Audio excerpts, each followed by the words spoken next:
Well, welcome, Heather here, and today we're talking about oil painting brushes. I paint with oils nearly every day, but I never use oil painting brushes. Why is that? I'm glad you asked. Today I'm going to share with you what I do use and how you can use the same too.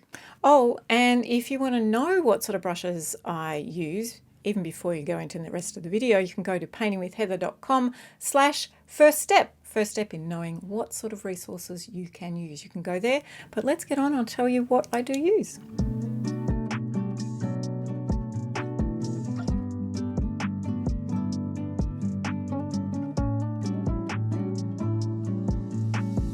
So why do I not paint with oil painting brushes when I paint with oils nearly every day? Well, these are the different brushes that you can see. Oil painting brushes and acrylic or watercolor brush is what I use. And why is that? Well, I'm glad you asked, like I said before.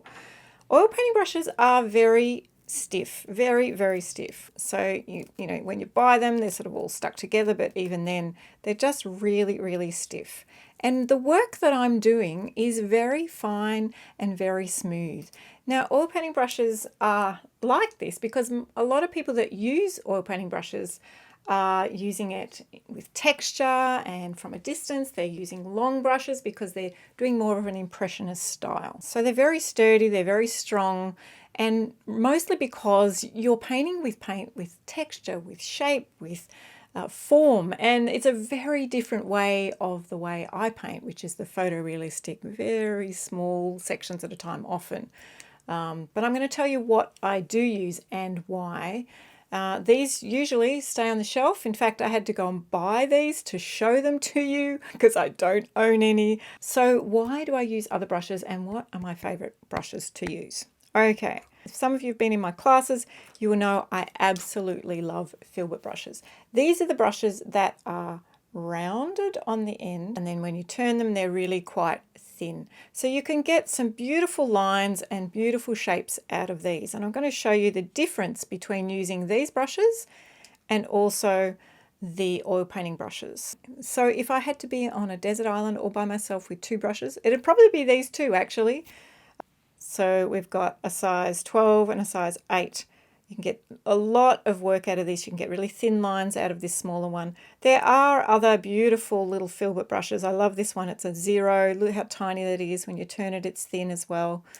And you can also get these really big ones. I use these really big brushes for doing backgrounds. So you'll see here me painting the background of some really big paintings.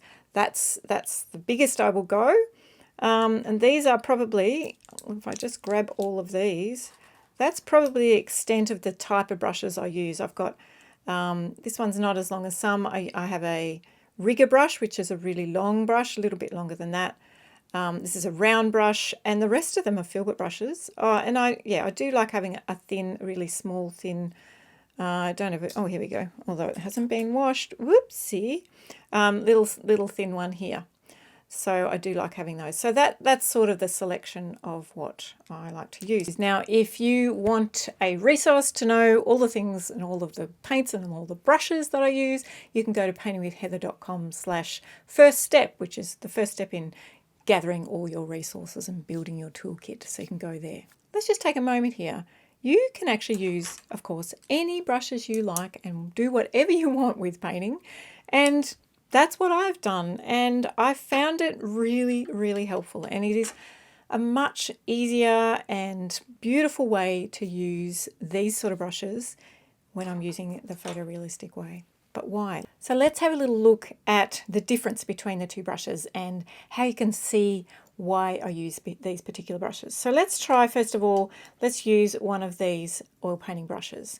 Now, they're made of synthetic material, or sometimes hair from animals and stuff like that. They're much stronger because they're, used with thicker paint and all sorts of other reasons, I'm sure too. All right, so often when you're using oil painting brushes, they don't use as much medium as I might. So, when you're putting it on, it will be a lot thicker. And you can, get different effects, do some lovely brush strokes.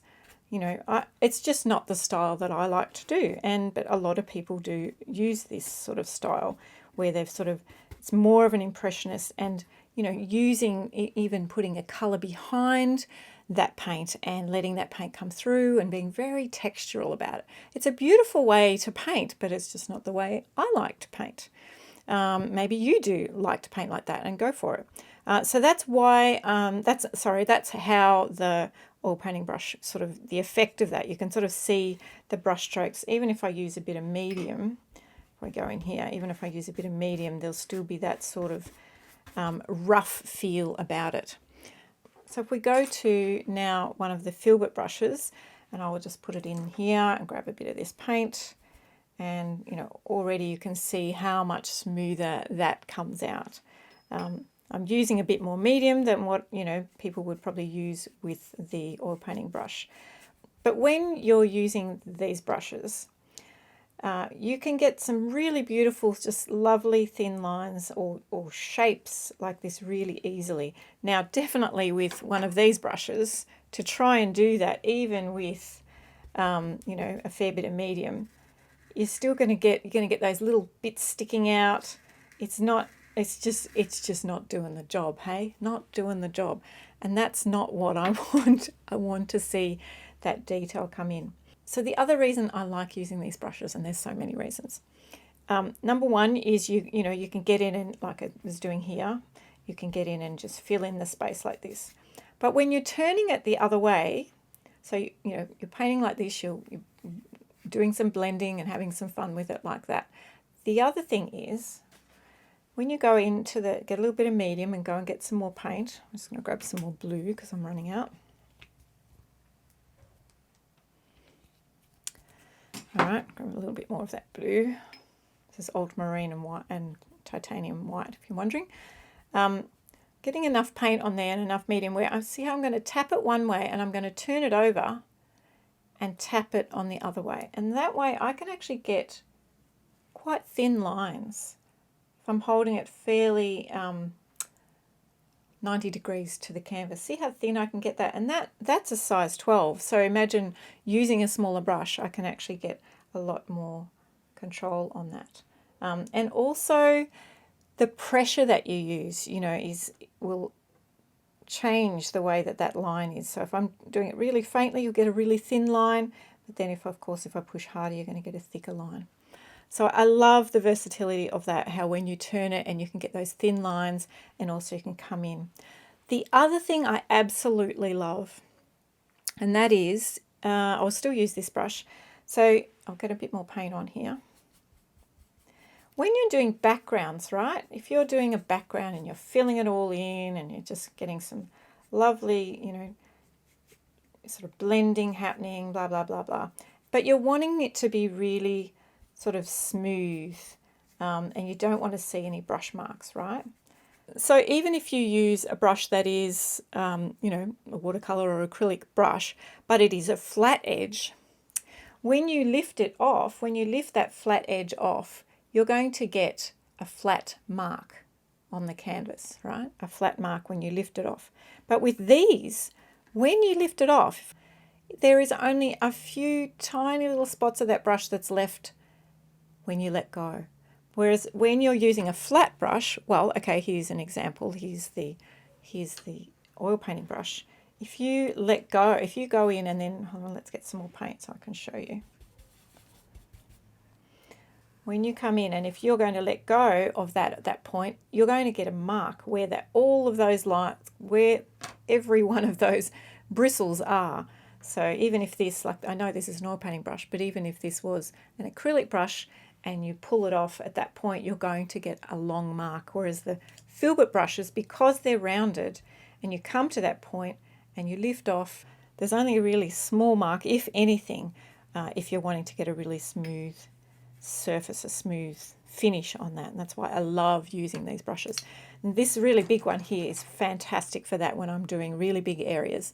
And when I lift it off, it's only touching, see, right at that point. But if this was a flat brush, when I'm lifting it off the canvas, it would be leaving a lot bigger mark, if that makes sense. So hopefully you've seen why I like Filbert brushes and I'm not so keen on the oil brushes.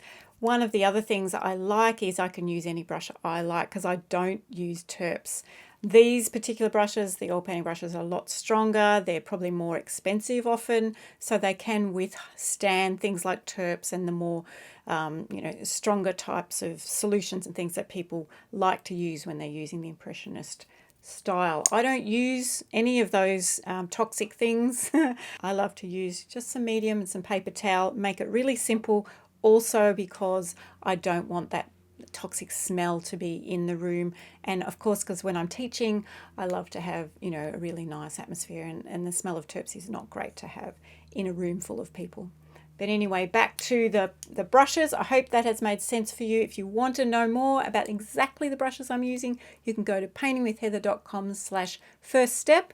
First step in all of the things that you need to build your own toolkit for wonderful painting with oils. I hope you've enjoyed today. I love painting photorealistically with these filbert brushes and the round brushes and the more acrylic and watercolor brushes. They're just beautiful to work with. You might like to paint with other things. I'd love to hear below in your comments. What do you like to use? What brushes do you like to use?